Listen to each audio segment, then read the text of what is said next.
Hey guys, my name is William Murphy. I'm a wedding and landscape photographer based in the southwestern United States, and I wanted to make this video today to show you some of the equipment you need to get started in landscape photography. While doing some client work, I was printing out some 4x6 landscapes that the clients wanted. They wanted a 3-up of a few of my different images that I had shot. And it got me thinking, it's not really unattainable to get into landscape photography anymore. Not that it ever was, but it's gotten considerably cheaper in recent years. So, if you want to start taking photos such as this, or this, or let's say you want to get something a little greener, a little darker, get into the woods, I'm going to show you how and show you what equipment you need. So, let's get the big one out of the way. What's the one thing everybody wants to talk about when it comes to shooting landscapes? It's the gear, the cameras. So, most people are going to start out taking their landscape photos probably on their cell phone or a point and shoot. And these are actually really good starter options, believe it or not. So looking at the phone I carry, the Samsung Galaxy S21 Ultra, it actually has a 108 megapixel wide mode, shoots very well. It also shoots RAW too, at a little lower resolution.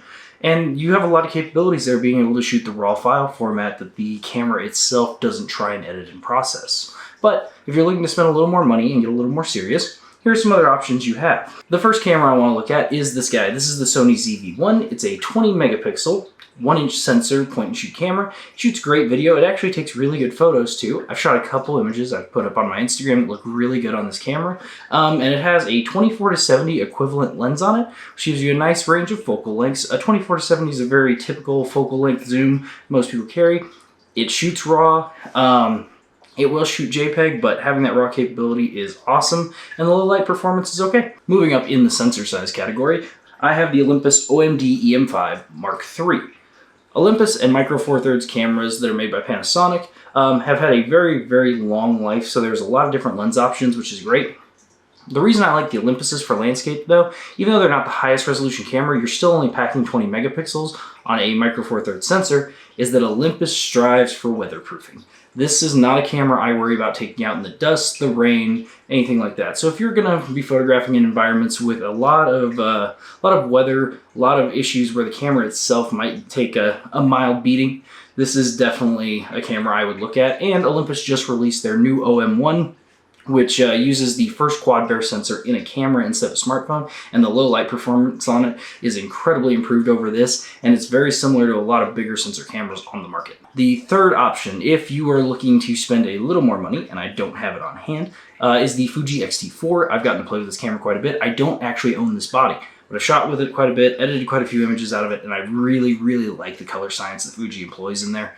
But it's a good camera body if you're looking to step up in the price range a little more, by the time you spend money on a good set of glass, we're talking around the $2,000 mark versus around $800 for the ZV-1, $15 for the OMD EM5 with this 12 to 45 f4 constant aperture lens I have on it.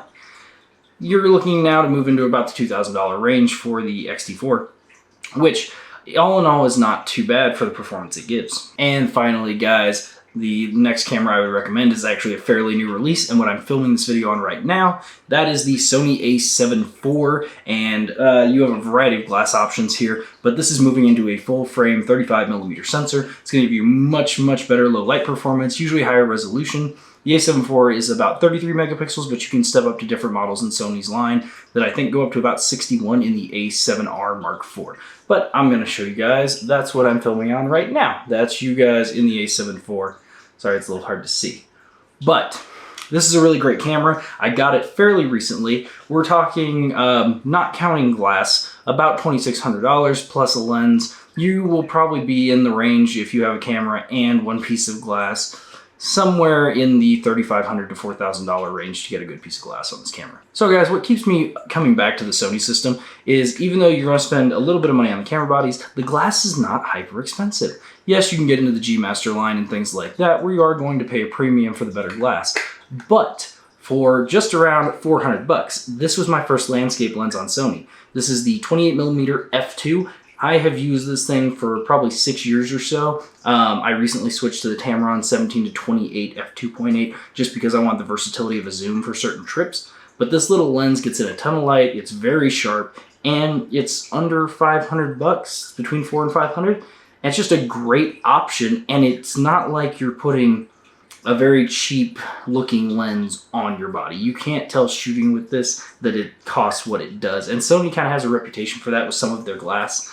There's just a few of these really weird Enigma little lenses that are super, super sharp and super affordable. So guys, cameras out of the way. What other equipment do you need? Well, you're gonna need a very sturdy tripod. I currently use a 2-year-old MeFoto travel tripod. I like it because it's fairly light, it's super rugged, and I am not worried about damaging this thing whatsoever. There's a lot of other options out there from Peak Design who have their new carbon fiber tripod, as well as MeFoto and some other brands like that. But when you're looking at a tripod, you want to look for something that, one, is going to be a weight suitable for you to carry all the time because they can get quite heavy. You also want to look at something with a very good sturdy ball head, and one of these things that's very personal preference to me, I like having the option to put spikes in the feet. This is good for me if I'm on very shifty, unstable ground, or if I'm in a very windy environment. It allows me to get a little more purchase on the tripod, keep my gear from blowing over. You're also going to need cleaning supplies. I use lens pens for most of my cleaning along with a rocket air, and a good camera bag is a must. So if you start shooting landscapes and you decide it's your thing, you are probably going to be hiking quite a bit. You'll be outdoors in nature quite a bit. It's very relaxing. It's part of it. So you'll need a good hefty bag that can definitely take the hiking strain and it'll hold your gear comfortably. I currently use a Lowepro all-weather trekker bag. I love this thing. It's got enough room for 2 full-frame bodies, plus about 3 lenses, and my Sony ZV-1 I use for my video. Holds the tripod on the outside, and I still have a front storage pocket where I can put cleaning supplies, filters, and things of that nature. On the subject of filters, guys, these are not necessarily essential items, but they definitely help in making great images. You would like to have a set of at least 2 filters. Those 2 filters, a neutral density filter, that way you can slow things down, get very long exposures, and a circular polarizer. Circular polarizers allow you to remove reflections from things such as water, windows, and they help darken down the sky in certain occasions. So guys, those are all my essential items. I do carry a few other things in my camera bag, such as rain gear and some other small accessories, but on a day-to-day basis, that's all I really use. And with all that stuff, you could hop right into landscape photography and start shooting all kinds of images and maybe make some things you're actually really proud of.